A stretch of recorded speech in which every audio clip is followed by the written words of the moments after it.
In part 2, just look at the disc, metallic disc. There are two equal masses placed at closest distance from the center point of the disc. Just look at here. Just look at the disc, students. There are two equal masses, 100-gram masses, placed at equal distance symmetrically over the metallic disc. And you have to measure the distance of the mass, any one of the mass, from the center point of the disc.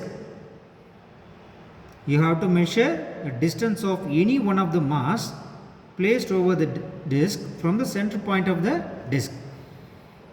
Let it be D1. What is D1? D1 is the distance from the center of the disc to the mass, to any one of the mass. You can also measure this distance as D1. Any one mass, the distance from any one of the mass to the center of disc is D1. By placing masses like this, you have to apply rotational force like this. After applying rotational force, torsional pendulum produces rotational oscillations. Now again you have to take time readings. You have to note down time readings for 10 oscillations, 10 complete oscillations. You have to do this part 3 times. In all these 3 times, time readings or time taken by the 10 oscillations should be noted. Okay. So this is part 2, students.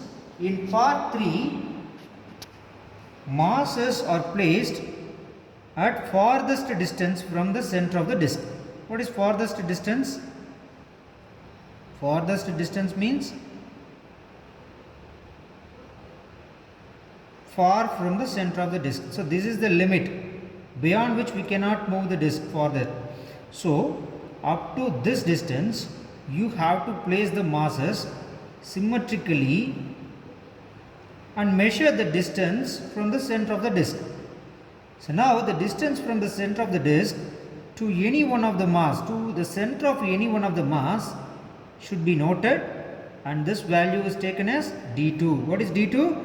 D2 is the distance from the center of disc to the center of any one of the mass placed on the disc. Now you have to oscillate this. You have to oscillate this disc and note down the time readings for 10 complete oscillations. 10 complete oscillations. Okay. You have to do this part 3 times, and in all 3 times time readings must be noted. So that's all about this experiment, students. So what we are doing in this experiment?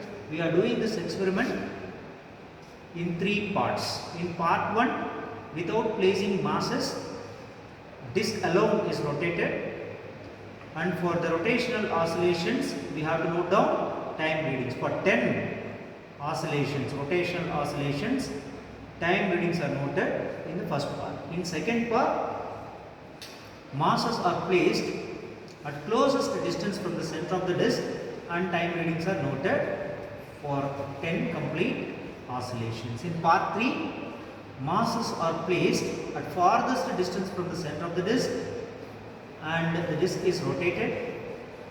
For the rotational oscillations, 10 complete oscillations, time readings are noted. So that's all about the torsional pendulum experiment.